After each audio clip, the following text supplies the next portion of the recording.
lagi di Atlantis Code yang ke-12 hari ini 5 Agustus 2020. Kita teruskan obrolan kita tentang apakah bangsa Cina itu memang benar bangsa pelaut atau bukan, karena ini sehubungan dengan Laut Natuna Utara yang memanas, sehingga kita membicarakan malam ini adalah part 2 atau terakhir sambungan dari minggu lalu. Kita menunggu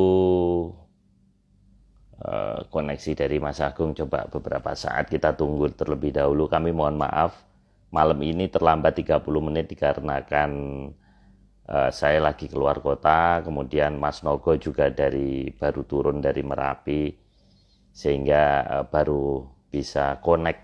Nah, ini Mas Agung sudah bisa, kita coba saya connect dulu. Moga-moga bagus koneksinya. Ya, jadi melanjutkan obrolan minggu lalu. Halo Mas Agung. Halo. Tadi kedengaran Mas? Kedengaran, keren. Sekarang gimana, ada, Pak? Bagus, jelas. Jadi ini saya lagi di Cirebon Mas, ini pakai wifi hotel.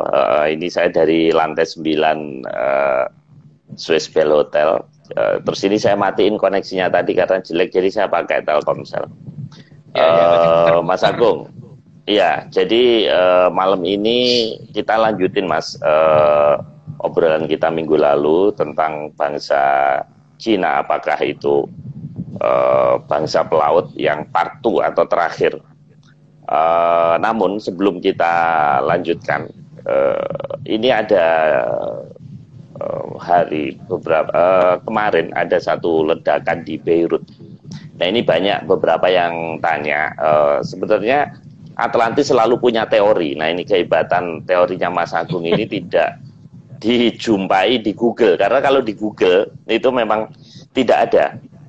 Jadi pasti ada teori, tapi kita tidak usah membicarakan itu malam ini. Hanya tolong disinggung sedikit, ini bentuknya seperti Mas Nogo bilang seperti brokoli. Ini sebetulnya kira-kira apa dalam teori Atlantis? Apakah mencakup juga Beirut atau Timur Tengah ini bagian dari wilayah Atlantis, Mas?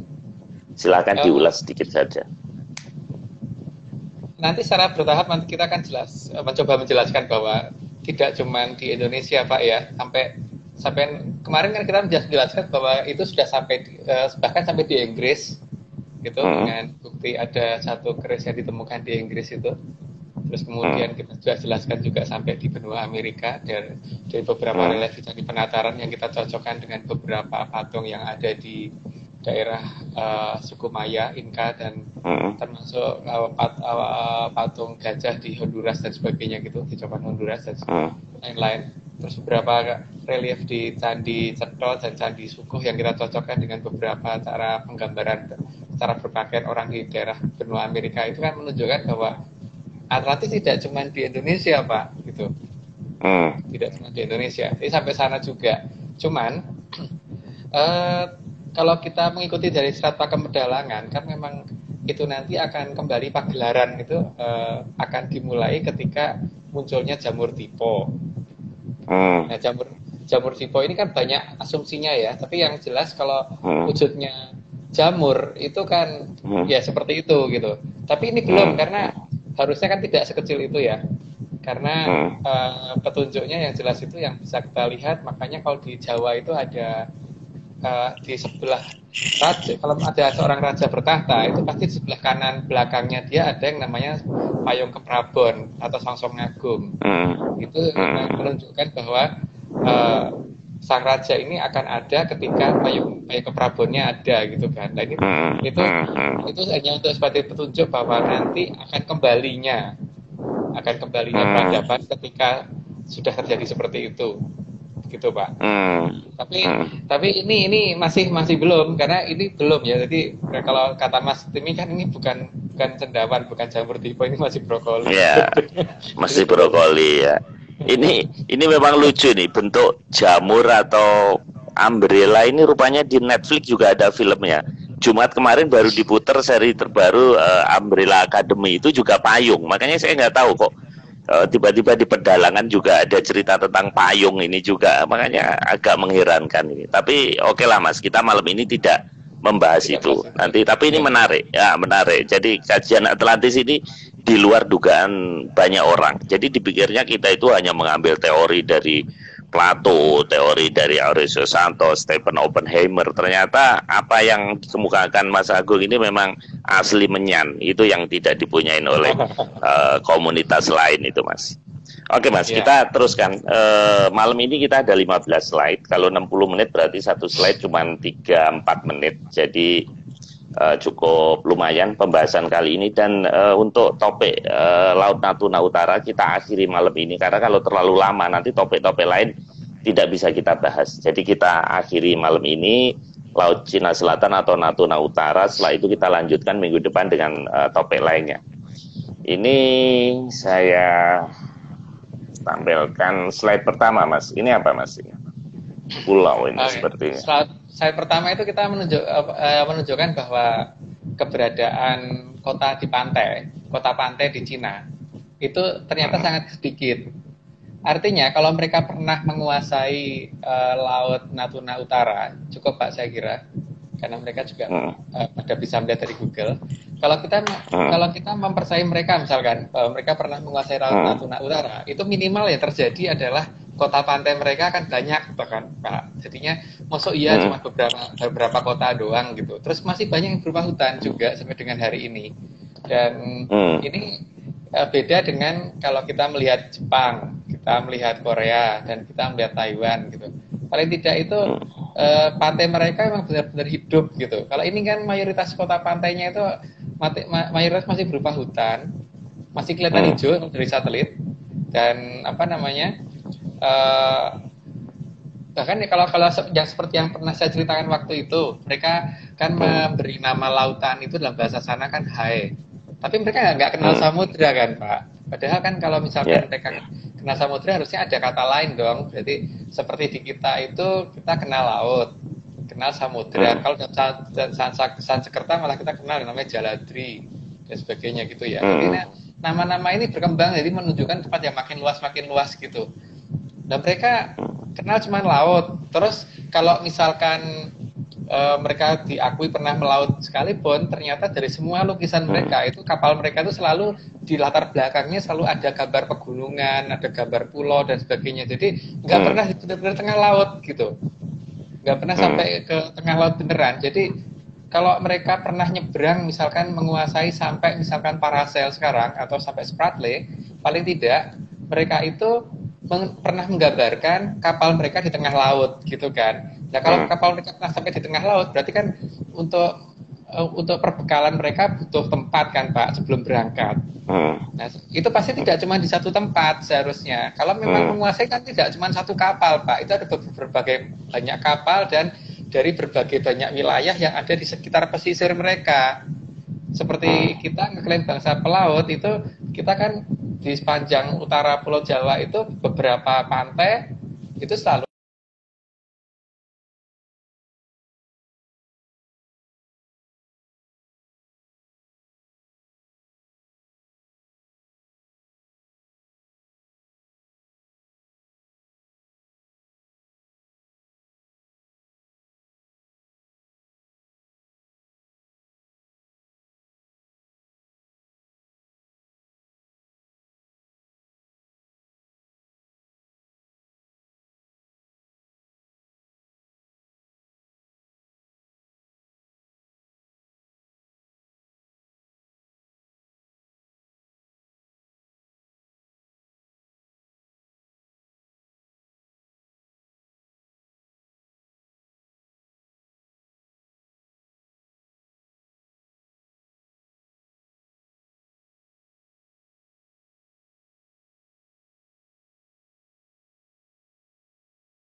Halo Mas Agung. Halo. Halo. Halo Mas, ya, tadi, teruskan Mas. tadi Iya sempat, Mas. tadi sempat keputus Pak. Iya. Itu kenapa Iya. tadi? Enggak, ya, kayaknya di tempatnya Mas Agung. Oke, teruskan Mas. Oke, jadi ini tadi kan menunjukkan bahwa kalau mereka pernah melaut sampai benar-benar lepas pantai, maka seharusnya ada yang namanya kota-kota pantai. Seperti kita kan ada Tanjung Perak, Tanjung Priok, Tanjung Mas dan sebagainya Mas, gitu. ya. Terus di antara di antara dua pelabuhan besar itu seperti di Cirebon juga ada, di Tegal juga ada gitu kan Pak. Itu menunjukkan bahwa negara kita memang benar-benar negara pelaut gitu. Kalau mereka kan enggak, kita bisa lihat bahwa kota pantai mereka itu sangat sedikit. Kalau ada itu baru saja gitu. Jadi bukan kota-kota lama, jadi kota-kota baru rata-rata. Jadi kalau mereka mau ngeklaim sampai ke sana, ya itu meragukan sekali ya. Bukti yang paling nyata aja kotanya masih cuma segitu gitu. Gitu. Jadi penjelasan dari slide pertama itu seperti itu. Jadi seharusnya tidak banyak yang berupa hutan, seharusnya banyak daerah terbuka gitu. Sudah banyak daerah terbuka di sana.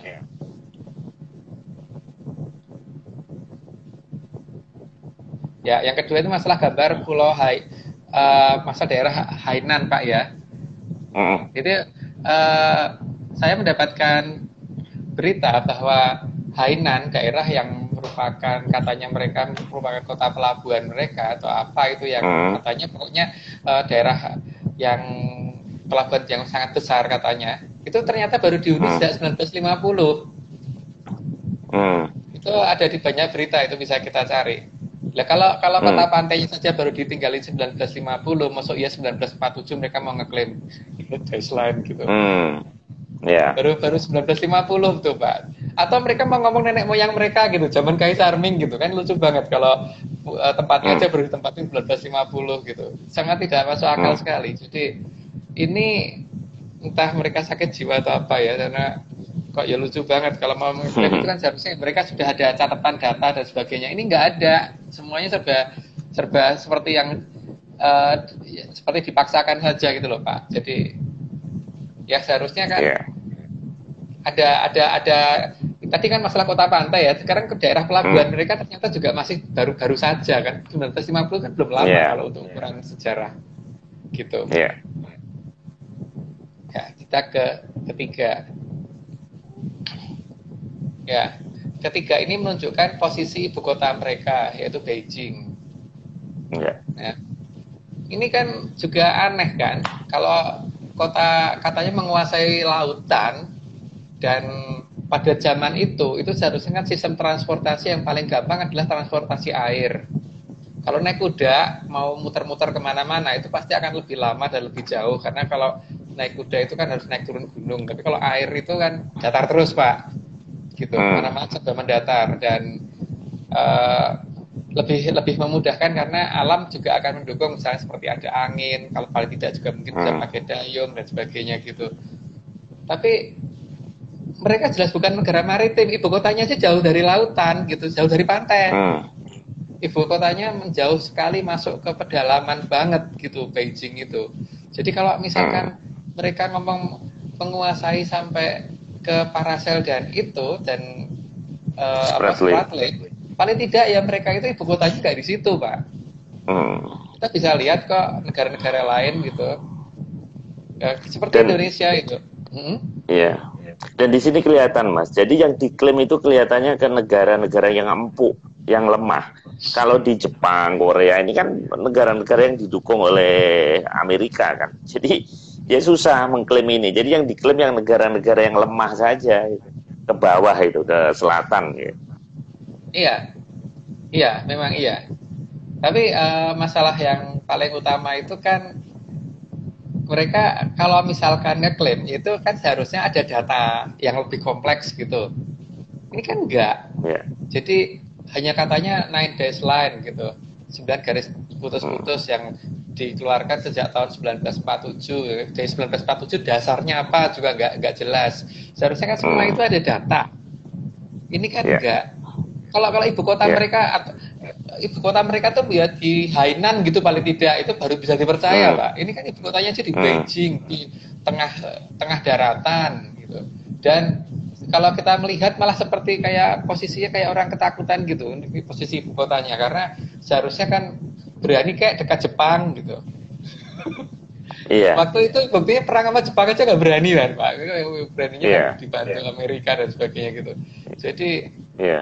itu malah mendekati daerah padang gurun kan itu sebenarnya Beijing Iya. gitu. Banyak gurun ya Mendekati. di sini. Iya. Kalau kan harusnya ya suatu wilayah dikatakan ibu kota itu daerah yang layak lah, dekat pelabuhan, jadi dekat pertanian dan sebagainya gitu. Ini kan dia lebih mendekati, mepetnya malah ke gurun, bukan mepet ke arah lautan. Minimal ya kalau misalkan terjadi kekeringan itu masyarakatnya masih bisa makan ikan laut gitu kan. Nah ini kan mereka berarti kan ada sesuatu yang mereka takutin di pinggir pantai waktu itu Pak. Kalau enggak kan mereka pasti bikin di pinggir pantai. Ini apa dan siapa yang mereka takutin itu masih belum jelas. Tapi yang jelas mereka bukan bangsa pelaut. Kalau mereka bangsa pelaut, nggak mungkin ibu kotanya kok di situ. Pasti ibu kotanya persis pinggir pantai gitu. Memang peta baru yang dibuat Cina itu setelah PD2, Mas. Jadi mengklaim Laut Natuna Utara ini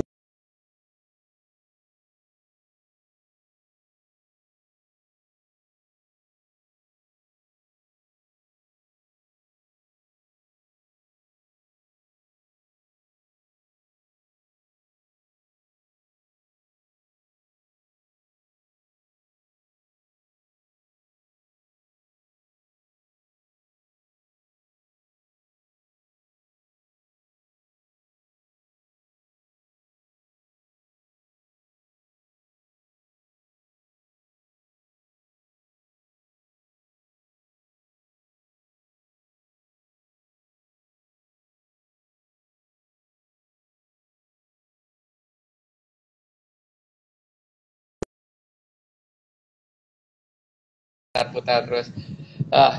Akhirnya, ya, tadi muter terus Pak. Ya terus di slide keempat itu kan kita menunjukkan ada banyak gurun di situ.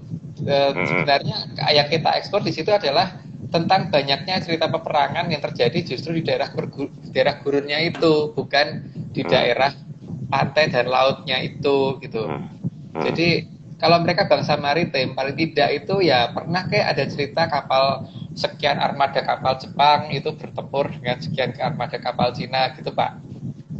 Kan kita nggak nemu loh berita itu. Yang ada kalau ada pertempuran itu di darat, walaupun perang dengan Jepang sekalipun di darat gitu loh. Jadi sudah kesusupan dulu, bukan mereka yang ekspansi. Mereka nggak ekspansi waktu itu. Gitu. Itu berdasarkan slide nomor 4 yang tadinya gambar Ini slide nomor 5 nih Mas. Di Laut Kuning ya dia. Ya.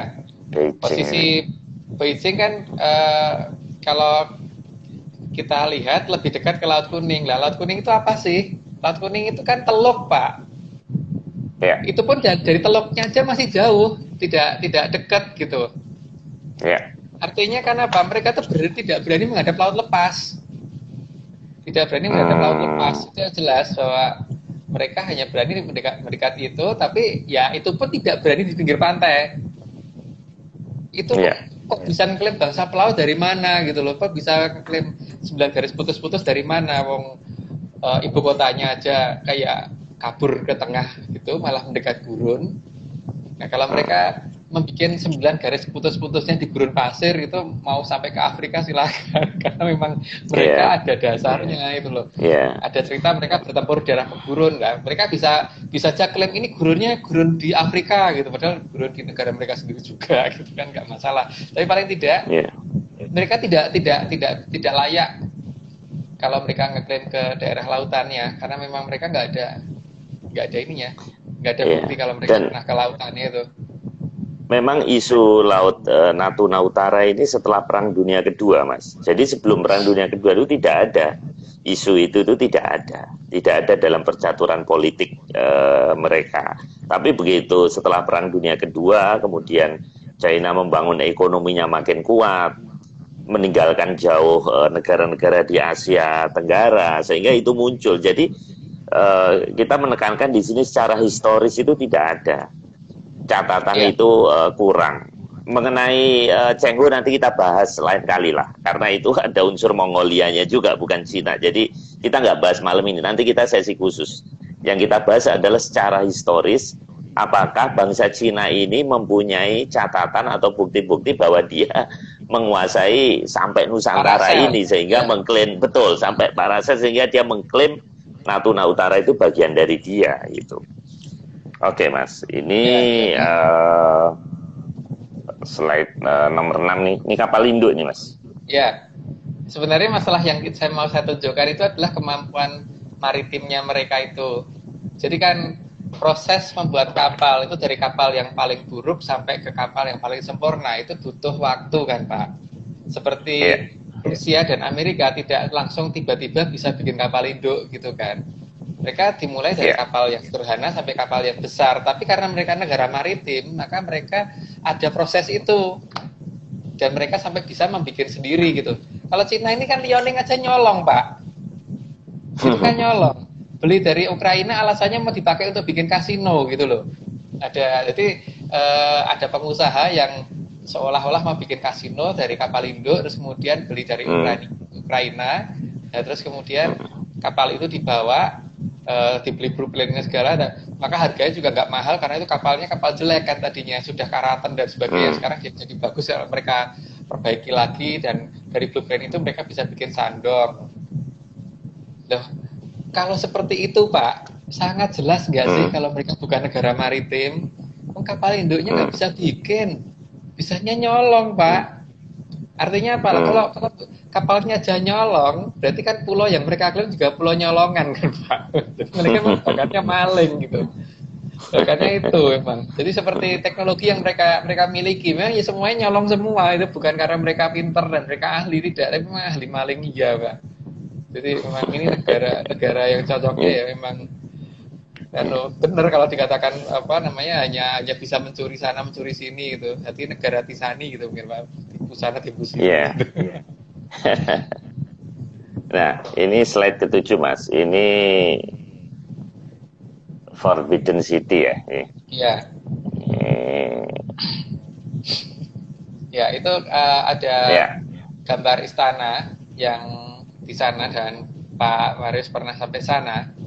Itu bagian luarnya saja itu memang banyak yang menggunakan tembok yang cukup tinggi dan batu-batu di lantainya dan sebagainya gitu ya. Cuman bangunan utama itu rata-rata terdiri dari kayu kan Pak. Dan mereka menganggap bahwa kayu adalah teknologi paling tinggi. Ini saya pikir tukang becak pun tahu Pak, kalau bangunan dari kayu itu lebih gampang dibikin daripada dari batu gitu. Jadi seharusnya mereka tuh berpikir dulu kalau mau ngomong bahwa mereka bisa membuat bangunan dari kayu karena bangunan dari kayu itu teknologinya lebih susah daripada dari batu. Nggak bisa. Karena apa? Di mana-mana itu orang kalau membuat rumah itu mesti untuk orang-orang yang masih belum perekonomiannya belum bagus, itu biasanya membangun rumah itu dari gedek dulu gitu kan.